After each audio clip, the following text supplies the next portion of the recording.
Hi hello నమస్తే, welcome back to iDream media. ఈరోజు మనతో ఉన్నారు ఆంఫీస్ సర్టిఫైడ్ మ్యూచువల్ ఫండ్ డిస్ట్రిబ్యూటర్ అయిన పిఎస్ చంద్రశేఖర్ గారు. ముఖ్యంగా ఈరోజు ఎపిసోడ్లో మనం ఎస్ఐపి వర్సెస్ పీపీఎఫ్కి మధ్యలో ఉన్న డిఫరెన్స్ అండ్ ఏది బెటర్ అనేది తెలుసుకుందాం.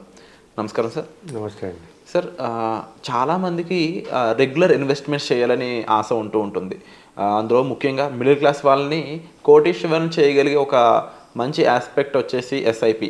అయితే పీపీఎఫ్ కూడా ఎస్ఐపికి ఏం తీసిపోదు, అది ఇంకా బెటర్ అండ్ సేఫ్ అని చెప్పేసి చాలామంది చెప్తా ఉన్నారు. బట్ వాటి మధ్య డిఫరెన్స్ అండ్ ఏది ఎవరికి బెటర్ అనేది కాస్త చెప్తారా? విరాట్ గారు, మంచి క్వశ్చన్ అండి. ఇవాళ మనం జనరల్గా నేను మ్యూచువల్ ఫండ్ డిస్ట్రిబ్యూటర్ కాబట్టి మ్యూచువల్ ఫండ్స్లో ఇన్వెస్ట్ చేయడం ఆల్వేస్ బెటర్ అనే చెప్తాను, ఎందుకంటే అది మంచి రిటర్న్స్ అనేది కనబడుతుంటుంది. ఇవాళ మనం పీపీఎఫ్ వర్సెస్ సిప్ ఒక కాన్సెప్ట్ అర్థం చేసుకుందామండి. అసలు ఎవరు పీపీఎఫ్లో ఇన్వెస్ట్ చేయాలి, ఎవరు ఎస్ఐపికి లేకపోతే మ్యూచువల్ ఫండ్స్లో ఇన్వెస్ట్ చేయాలనేది. సో ఫస్ట్ మనం డిఫరెన్సెస్ చూద్దాం సార్. అసలు పీపీఎఫ్ అంటే ఏంటి, పబ్లిక్ ప్రొవిడెంట్ ఫండ్.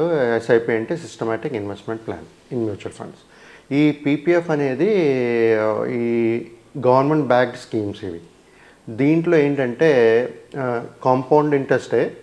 కాంపౌండింగ్ ఇంట్రెస్టే ఇస్తుంటారు దీంట్లో. అంటే మీరు పెట్టిన అమౌంట్ మళ్ళీ ఎవ్రీ ఇయర్ కాంపౌండింగ్ అవుతుంటుంది, మంత్లీ కాంపౌండింగ్ చేస్తుంటారు.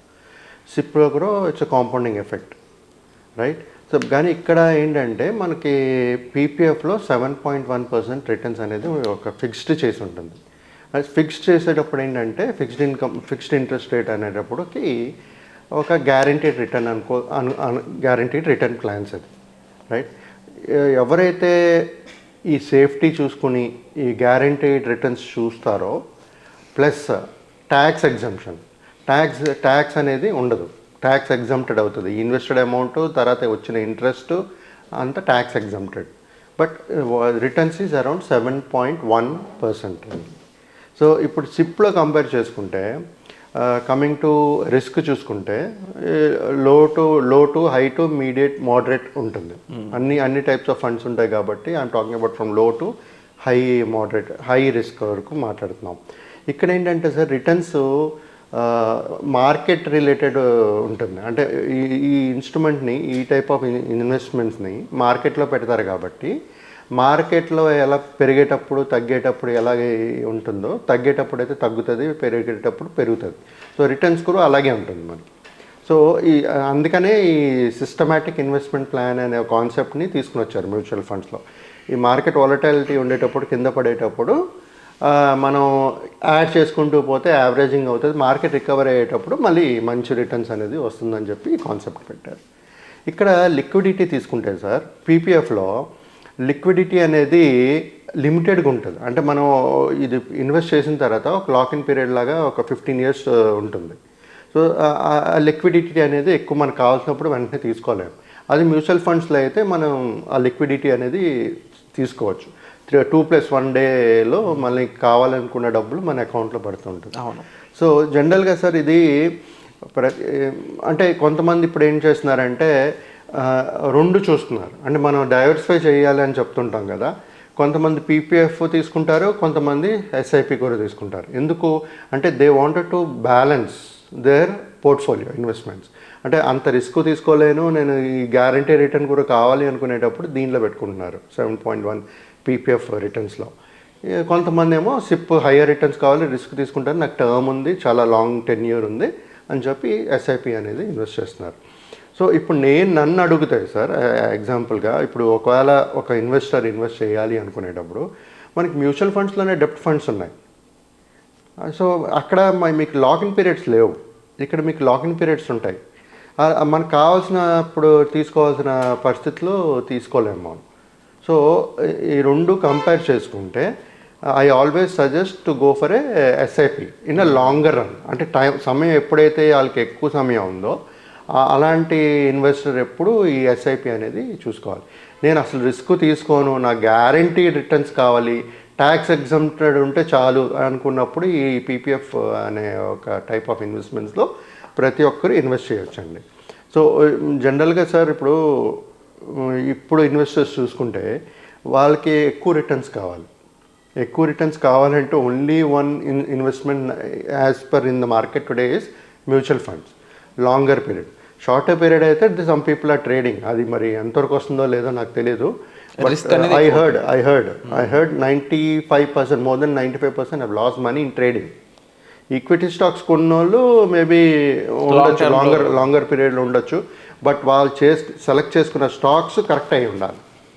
అండ్ అది మ్యాక్సిమం దానికి కూడా ప్రాబిలిటీ తక్కువ ఉందని చెప్పొచ్చు. అవును, ఎందుకంటే ఇప్పుడు నేనే చూస్తున్నాను సార్, చాలా రికమెండేషన్స్ ఇస్తుంటారు టీవీలో, అది టార్గెట్ ఇది, స్టాప్ లాస్ ఇది, ఇదని ఇస్తుంటారు, మనం కొంటూ ఉంటాం, కానీ టచ్ అయ్యే ఛాన్సెస్ చాలా తక్కువ చూశాను నేను చూసింది చెప్తున్నాను, మరి మిగతా వాళ్ళు చూసింది నాకు తెలియదు కానీ, but what I saw I'm talking about it.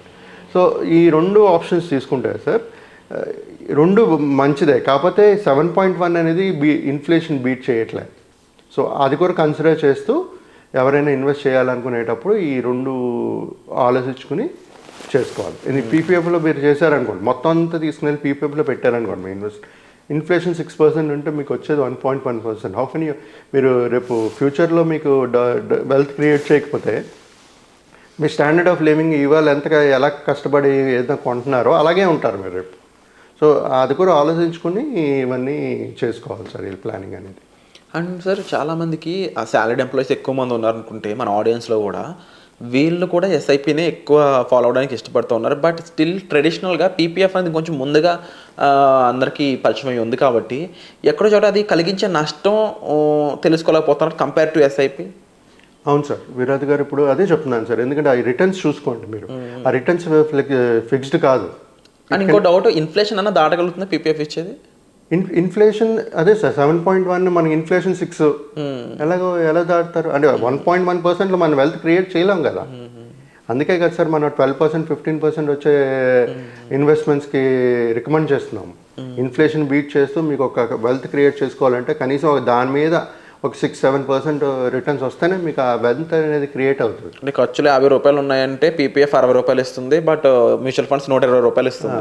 So ఆ డిఫరెన్స్ తెలుసుకుని ఇన్వెస్ట్ చేయాలి సార్, చాలా ఇంపార్టెంట్. ఎందుకంటే ఈరోజు పీపీఎఫ్లో ఇన్వెస్ట్ చేసి ఉండొచ్చు, బట్ ఫ్యూచర్లో అది వెల్త్ క్రియేట్ చేయకపోతే అప్పుడు మీకు రియలైజ్ అవుతారు, అప్పుడు by the time you have lost the time. అవును సార్, టైమ్ ఈజ్ మనీ అంటారు కదా. Very true sir. ఎందుకంటే ఒకప్పుడు రెంట్లు ఏంటి అంటే, ఒక 10 ఏళ్ల క్రితం రెంట్ల పరిస్థితి ఏంటి, ఇప్పుడు హైదరాబాద్లో ఉన్న రెంట్ల పరిస్థితి ఏంటి, లేకపోతే ఒకప్పుడున్న ఎఫ్ఎంసీజీ ప్రొడక్ట్స్ లేకపోతే నిత్యావసర వస్తువుల యొక్క ధరలు ఏంటి, ఇప్పుడు ఏంటి చూసుకున్నట్లయితే మనకు అర్థమవుతూ ఉంటుంది మనం ఎంత జాగ్రత్త పడాలి అనేది. ఆ రకంగా చూసుకున్నట్లయితే క్లియర్ ఆన్సర్ అనేది ఇక్కడ ఇవ్వడం జరుగుతుందని మీకు పిఎస్ చంద్రశేఖర్ గారి చేత ఎస్ఐపి వర్సెస్ పీపీఎఫ్లో. అయితే స్టిల్ మీకు ఇంకా ఏ డౌట్స్ ఉన్నా సరే మీరు కామెంట్ సెక్షన్లో మెన్షన్ చేయండి. అండ్ మీకు ప్రాపర్ గైడెన్స్ కావాలి ఇన్వెస్ట్మెంట్కి సంబంధించి అనుకున్నట్లయితే డిస్ప్లే అవుతున్న నెంబర్స్ కాల్ చేసి మీరు సార్ని కాంటాక్ట్ చేయొచ్చు. Thank you so much sir. Thank you అండి.